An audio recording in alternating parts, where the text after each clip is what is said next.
What is up, YouTube? My name is Eben, and I have a very cool deck for you today, and that is a Beautifly Aegislash deck, and we're running 3 Beautifly. It's got Miraculous Scales, which says it prevents all damage done to this Pokemon by your opponent's Pokemon EX. That's it, period. It just prevents all damage to itself from EXs.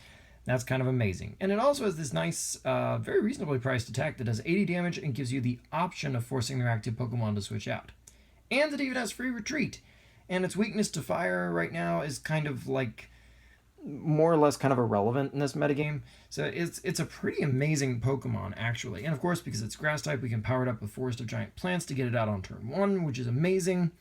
And this guy stops a lot of things. And the few things it doesn't stop, Aegislash EX covers beautifully. Things like, say, Night March and Vespiquen, both of which Aegislash stops beautifully. So we're running 3 Beautifly, we're running 3 Silcoon, which has a nice little paralyzing attack, which is okay, and 3 Wurmple, which can even flock. I didn't know worms flocked, but yeah.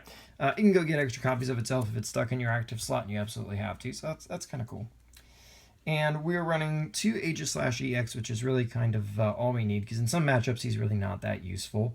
So 2 is plenty, and his Mighty Shield, of course, says he doesn't take any damage from any Pokemon with special energy attached. And there are some decks that run only special energies, or that are at least very dependent on them. So Aegislash EX is an excellent way of dealing with them. This deck is incredibly anti-meta, and your good matchups are so very good in this deck. And your bad matchups aren't necessarily that bad. So it's an interesting deck. It's semi-competitive because it runs some really unusual things, but we'll get to that in a minute. Part of the idea of the deck is that we can play our hand out very quickly, so we're relying on Octillery to maintain our card draw here. So we're running a 2-2 line there, 2 Octillery and 2 Remoraid.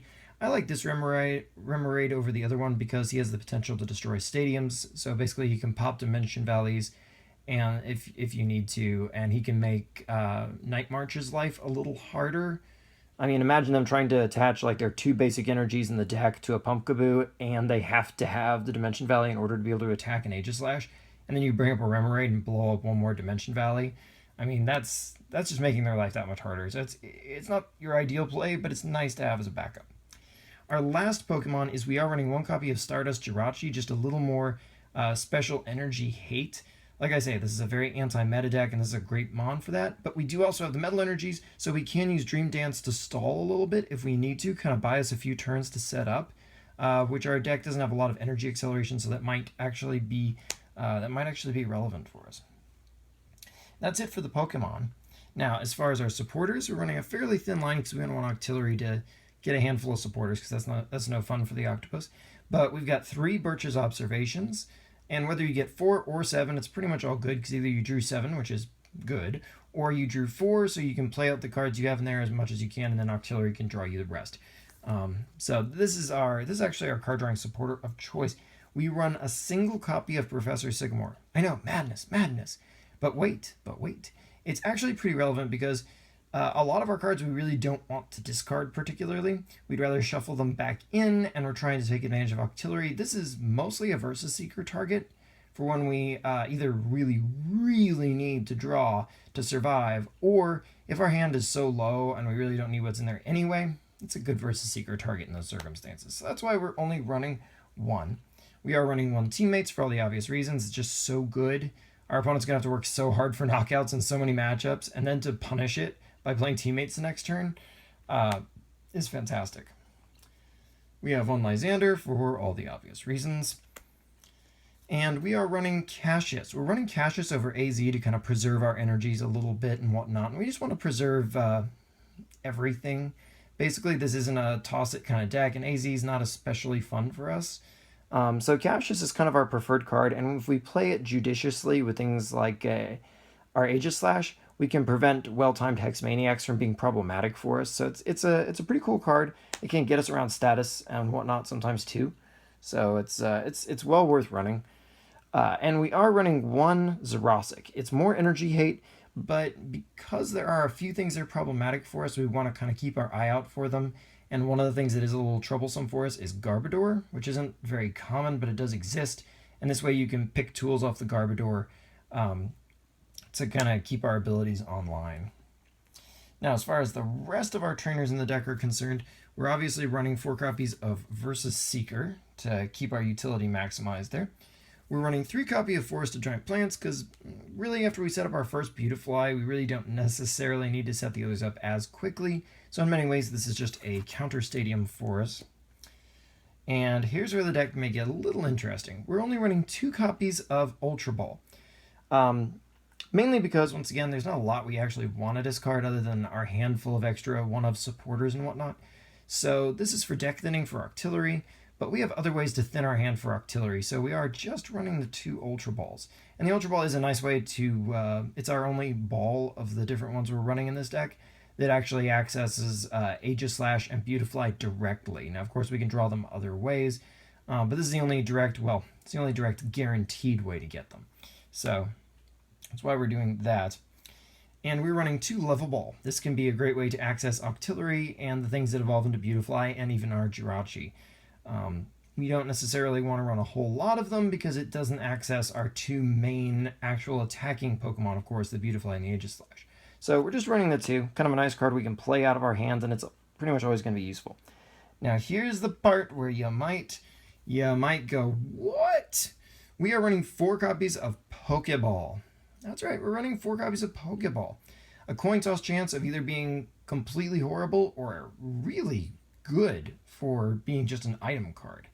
And the idea here is we don't necessarily care if we hit, but we should hit about half of them.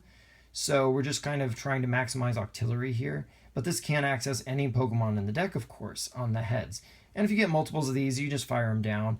And before you scoff too much at Pokeball, remember, we run things like Crushing Hammer and Super Scoop Up. And they're all coin tosses as well. So, in fact, some decks even run Pokemon Catcher. So, like I say, this is mainly just to access those things. We don't necessarily need the Pokeball. So it's just a card we can get out of our hand quickly, play it out, and then Octillery or Birch's Observation or whatever we need to do to get more cards. And speaking of things that toss coins, we also run 3 Crushing Hammers.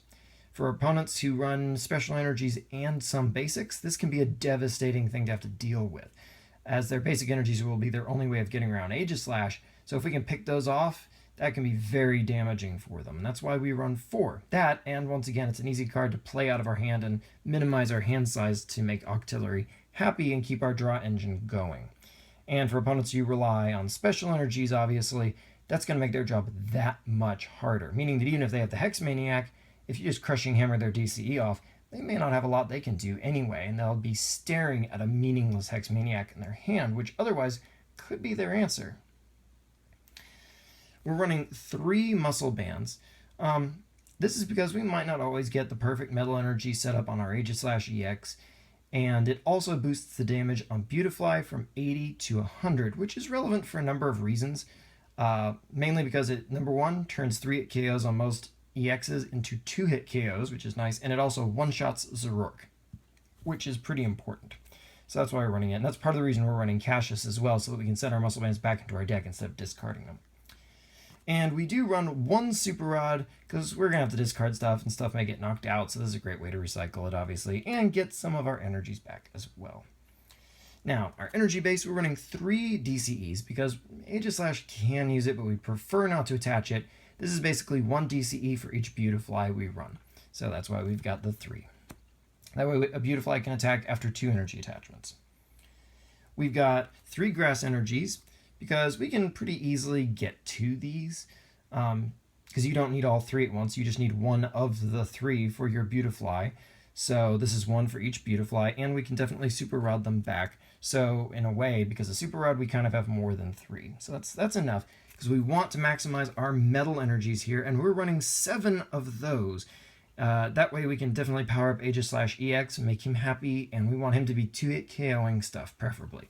But this is your sort of neutral energy for things like Beautifly if you don't have DCE, obviously, and stuff like that. And it's the energy you want to attach to Jirachi and so on. So definitely give this deck a try. It is something pretty cool. It's one of those things your opponents will look at, think it's junk, and then after 1 or 2 turns realize, oh wait, this is actually not junk at all. So it's a lot of fun, if nothing else, but it can actually be surprisingly competitive. But anyway, I'm going to get out of here. So until next time, like, comment, subscribe. Check me out on Twitter. Link is below, and I will see you next time.